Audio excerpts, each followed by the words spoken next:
Raw, real, and just a little dangerous. This is Feral. What I want to talk about today, Annie, really is that our legacy doesn't live in our revenue. It lives in our presence. I'm sorry, what did you just say? Our legacy doesn't live in our revenue, but it lives in our presence. Okay, it's a little early for me to get weepy, so you're going to have to explain that to us.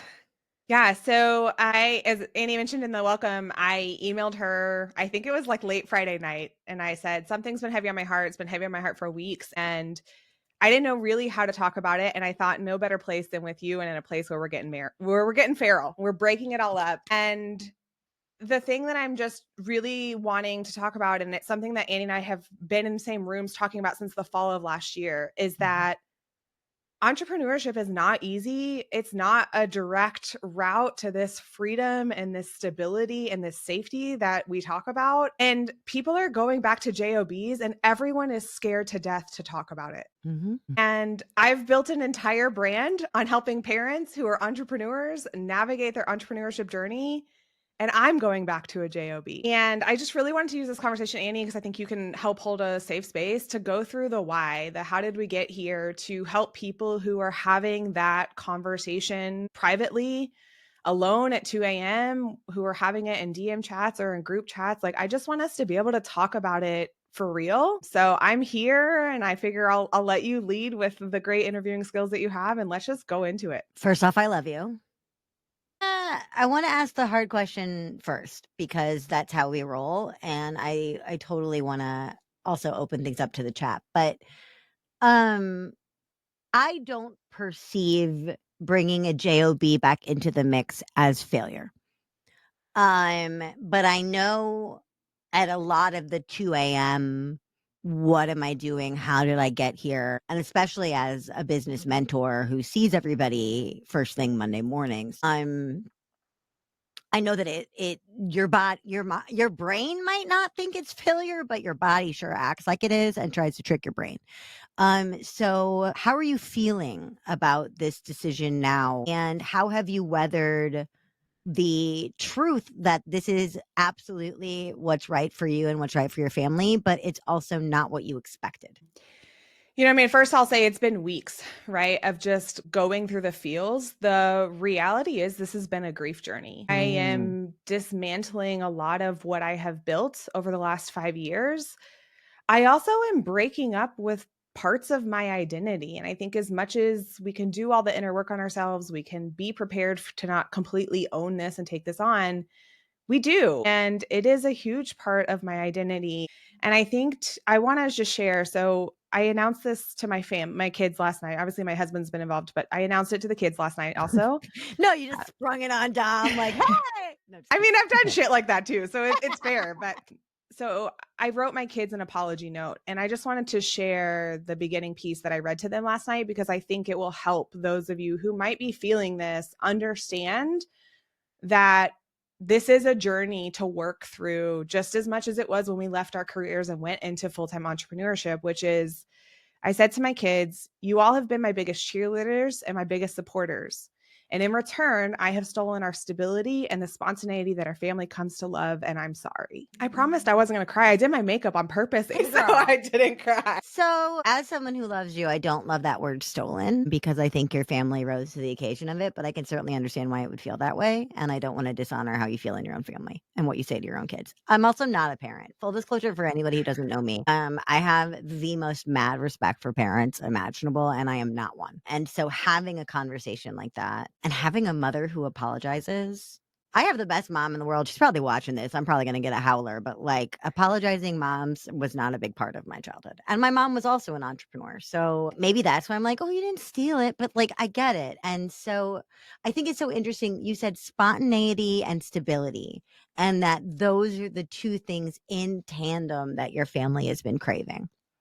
And I think we crave so many times in entrepreneurship, we chase the spontaneity and it feels really good while it's running. And then we don't realize until it starts to atrophy that the stability doesn't feel so good.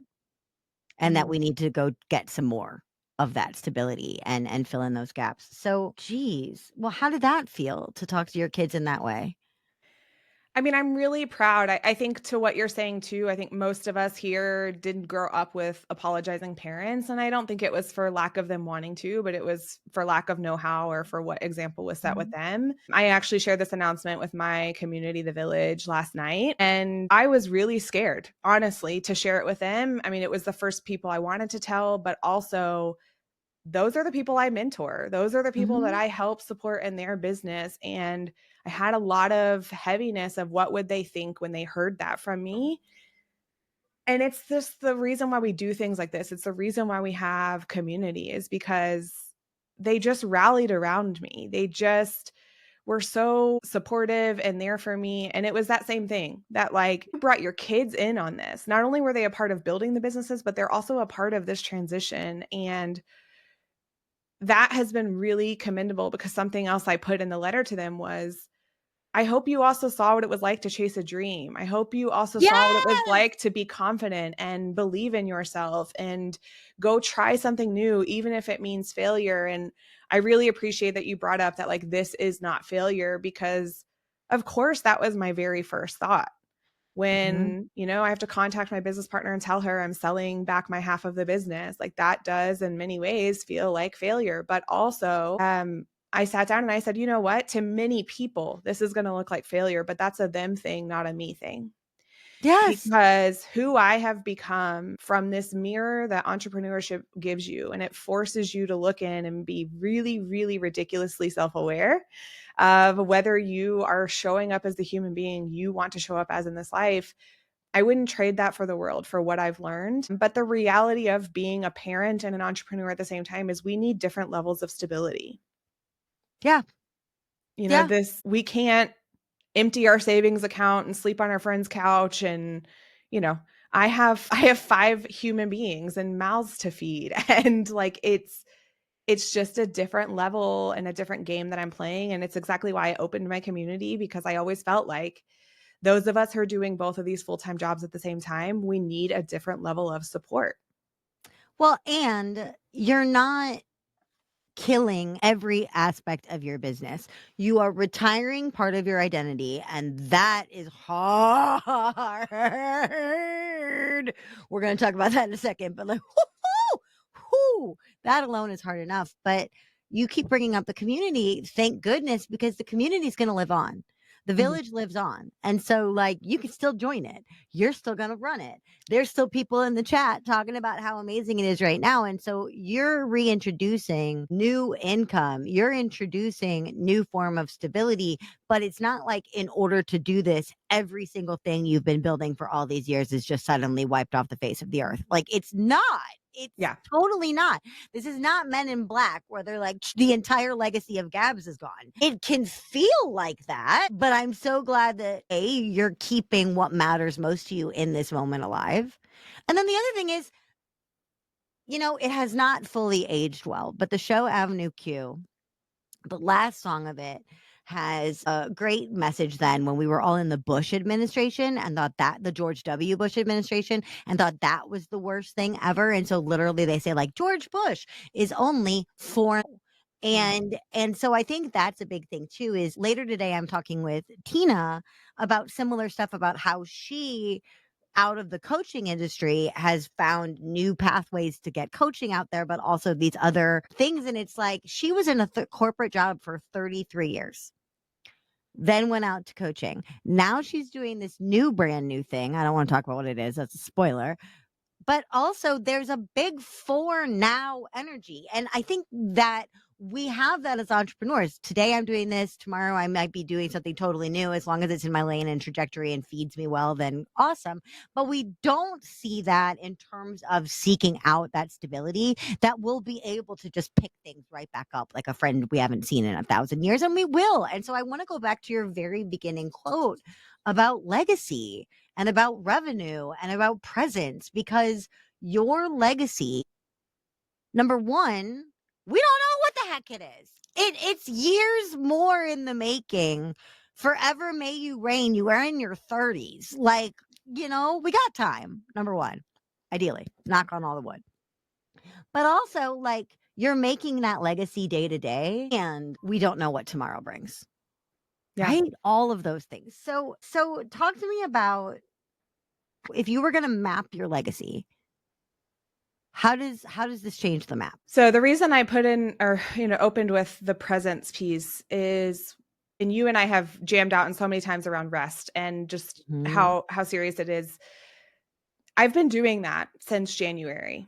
I decided I was going to rest first before anything else. I was going to be present first before anything else. And what I really realized was I was chasing time freedom through entrepreneurship, but I got a lot of time. I have a lot of free time right now. And I know that feels really ridiculous to say as a mom and as someone who's running a business, but I spent this year making it so I had a lot of time freedom, but I still wasn't totally present. And so it helped me realize what's the difference between having time and having presence. Because if I'm Mhm. worried about our stability, guess who still is not the fun mom? Guess who still is not hanging out? Guess whose husband looks at her and is like, you are in the zone. You are sitting right next to me, but you are not here. And so when I think about legacy for me, it's, will my kids remember me being there in the moments that they need the most help? Lisa, I see you in the chat and love you. Thank you for being here, girl. She's got older kids, and we were just having this conversation recently around allowing the older kids to just be in this safe place in our home and hanging out there. And if I'm worried about the home for the people who live here, I can't open it up to other people to come and gather there either. Yeah. And that's the kind of legacy that I think about is, do my kids see myself and Dom as a safe place? Do they feel like they can come back and ask us for advice or ask us for help? And whether it's my kids or whether it other people who are running their business and they want help and support and to brainstorm with me, I have to feel safe and stable in myself in order to hold that space for other people. And I think it's really important that we look at our legacies and say, is it to say that we had a quote unquote successful business, or is it to say that we had a successful life? Yeah. I mean, wasn't that the point in the first place? I think No, about but that all the time when I've been saying for over a decade, living the dream shouldn't feel like a nightmare. And sometimes it freaking does. And so, we go into this for time independence and then we work 120 hours, Mhm. or we're checking our emails at the movie theater. Like, stop it. Don't be those people. Gross. But I think also you brought up legacy in terms of your kids, and my legacy always goes back to business because again, I have fur children and they don't want to inherit anything from me. But I think what's so clear and beautiful for me from this seat where I am is that this is only going to make the village better. A happier Gabs with space, with financial oxygen, a happier Gabs with people in her home, with her children around her, with Dom not on the road, because that's another factor we haven't talked about. For those of you who don't know Gabs and Dom, there's another option here, which is that Dom goes and gets a full-time job, but Dom's job would require Dom to be gone for months at a time. And that's not the kind of home that you were talking about creating either, right? So you had to make this incredibly selfless choice of it's you or me. It's going to be me. I'm going to do it. And I think that that's another huge showing of strength. But like Dom being home, your kids being around, having that vibrant home space, creating that protected and safe space for your kids who, not for nothing, are children of color in a world that is not designed for them right now or ever, right? Like, but making sure that this is the world that they need is only going to help the village be an even better and more kick-ass space. So how do you think by focusing, by narrowing your focus, by letting all these other things sit for now, because you can always revive them, right? We don't have to be Frankensteins. It's sitting on a shelf. We could just pick it right back up. But how do you think this reduction, this leaning, this focus will help the thing that remains flourish? Yeah. I mean, for me, it's always been about, how do I help? How do I provide space? How do I, I've really tried to navigate, like, how do I even talk about the village, right? And I think about it as a safe place to fall and a safe place to fail as needed. And I will be able to do that because I will have the resources, first of all, right? Mhm. And it's really powerful for me because I know that I'm not the only one facing this decision. And now you have someone else to brainstorm or talk through this decision with. But Mhm. also for me, when we talk about legacy too, it's always been to invest in other people's businesses, literally through sweat equity and through money. And guess what I will be able to do now? I Nothing think wrong, about, reinvest it. I mean, like, when good people have money, they reinvest it. I've heard that attributed to women all the time. It's like, well, when women have money, they reinvest it. I know just as many non-binary and men who reinvest. So I don't know if that's the science, but that's the company I keep. But it's totally true that when good people with great intentions and huge hearts make money, that money doesn't Scrooge McDuck into a pool. It just doesn't. yeah, I mean, I think about when I first met you in person, Annie. It was that Success Becomes Me, what, 2 years ago now? Yeah, success becomes to be one. Yeah, the first one. And it has always stuck with me. You were like, I have disposable income and I'm going to support every vendor that is in this room. And my goal has always been to be able to live off of small business as much as humanly possible. Yep. And I have to have space and I have to have money to do that. And I think you talked about what's the difference between me or Dom going to work. And I remember he and I having the conversation before I decided to make this choice. And I said, please excuse what I'm about to say here, but it's a fuck no for me for you to go back on the road. It's also a fuck no for me to shut down my business. Which one do I give more fucks about? Yes. Yes. I mean, owning your fuck no. Owning your fuck no. And sometimes your fuck no is going to stand in direct opposition of what you thought it was going to be. And that's called life, right? And I wish more people were honest about the fuck no. That keeps things up. I have a real fuck no on taking fractional CMO work, and I love it when I'm in it, but it drains me. And so taking the last 3 months off to plan this very event has been financially terrifying. Financially terrifying. And yet, people are like, well, don't you want to just take on more fractional CMO work? No, I'd rather be financially fucked, to be honest. And it's not that it's not good work, and it's not that it's not meaningful. It's just not the life I want to be living and how I want to allocate my time, because it's not the best of me. Annie that's fractional CMO is not the best Annie. She's not the best Annie for herself. She's not the best Annie for her husband. She's not the best Annie for her fur baby. She's not the best Annie for her clients. And she's not the best Annie for her friends. And having hosted this event over the last 2 days and getting to hang out with all of my friends and getting to see all of these people fall in love with my friends and see my friends' people fall in love with other friends, like, that is my fuck yes. And in order for me to continue to pursue my fuck yes, I have to be totally honest with myself first about my fuck no. I mean, and that's it right there. We have to be totally honest with ourselves. And that's not easy. That's the hardest part of all of this is when you are running the business or when you are making these choices, you have to be able to have the extremely hard conversations with yourself. It's review time, baby. You better whip out your KPIs, but they're personal ones. We can't have a job conversation without talking about KPIs and annual reviews, right? But look at this. Look at Thank this. you, Seth. Okay, so Seth Goldstein, nicest guy on the internet. I really feel like that really just needs to be your brand, babe. I call him that every single day because he is. But also, like, I'm so thrilled that you just joined the village, because not only do I think that it's a lovely fit for you, I think Seth is a lovely fit for the village. I got all the good feels. I think it's really important that we talk about how sometimes in entrepreneurship we get so stuck in scale thinking that we have to come up with our 5-year plan, 10-year plan, 20-year plan, exit plan, da da da da da. And this must have rerouted the plan, right? And so, how I love the focus on rest. You know that you and I could talk about rest for 1,000 years, but how are you recalibrating to living in the moment and not living in the next buy cycle, the next launch, the next fiscal year, the next, and also your, 10-year plan to become an S corp? Like, like, how are you recalibrating to now?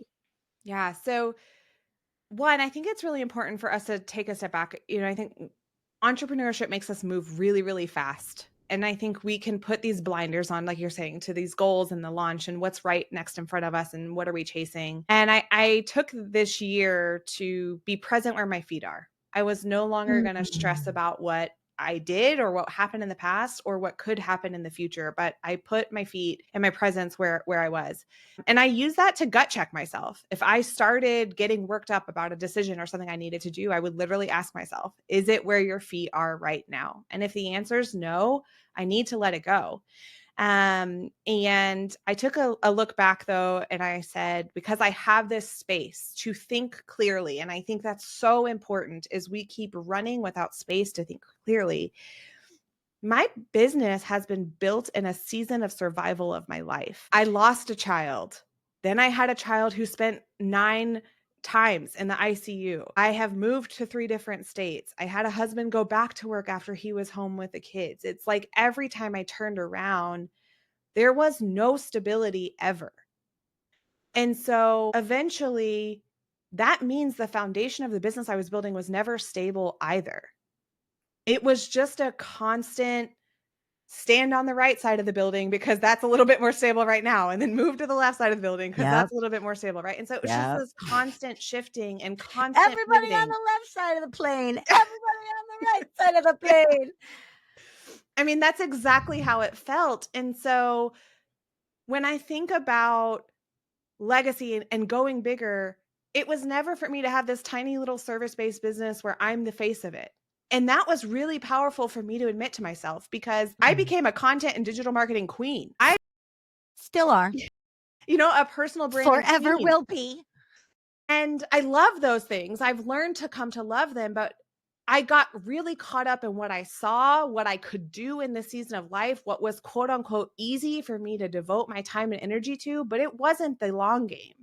Mm-hmm. The long game is owning multiple businesses that run an entire community that make people's lives easier. And for as long as I'm chasing my next service-based contract that is hours Gabs can put into someone else's business, I can't do those bigger, bolder scaled things. And I've been in and out. That's the other thing. I took a job several years ago, pre-COVID. I was the director of marketing and sales for a software firm while I kept bits and pieces of then the idea doula alive. And then I came back out. The Non-Sleazy Sales Academy happened after I had a job again. Corkworks happened after I had a job again. This event happened after I had a job again. So I love that you're bringing up the seasonality of things because I wouldn't know jack shit about how the internet works if I hadn't gotten that job. I still know very little, but I know enough to be dangerous. And I couldn't be a fractional CMO if I hadn't spent those 5 years in software, sort of learning how the internet works. So there are untold gifts in the now that if you, again, Gabs the quotable, are not being present where your feet are, Ferris Bueller, you're going to miss it. You're just totally going to miss it. And so when it comes back to into the next season, we're not going to take the beautiful gains of this season with us or the rich experiences of rest. So like Seth said, you can always go back, right? So is there anything else on your heart in our final moments together today that you want to care to share, or anything you want to say to anyone else who is having these 2 a.m. thoughts? Just don't have them alone. All of us here, I mean, I swore off these type of experiences because I didn't think they had a lot of value until Annie P. Ruggles herself called and asked me to join one. And then, of course, it's a yes. But it's because I know that every piece of company that Annie keeps is genuine human beings who are here to support you. And so we all have these 2 a.m. thoughts, every last one of us, no matter what success looks like on the inside or the outside, just don't have them alone. Yeah. Taking interview hat off, putting person who just received this conversation on. Ooh, girl, don't cry. I don't say I'm proud of people because that implies ownership in a way that I don't like. But I think that what you just did is incredibly beautiful and powerful and brave. And you just brought up my community, and I'm thrilled to have people like you in it who are going to say the quiet stuff out loud, who are going to make a self-example, not only when times are good, but when times are challenging. So I know that it might have felt like a lot of failure, but to me, this is more success and more strength than I could have imagined. And certainly way more valuable than a half-hour gab with me about half-hour gab with me about, spreadsheets and laundry. So thank you for bringing this to us. And I'm really grateful. I'm grateful that you chose this space to air this. And I am so glad and grateful that we can put this example of your strength out into the world. I wouldn't do it anywhere else. I love you, girl. Raw, real, and just a little dangerous. This is Feral.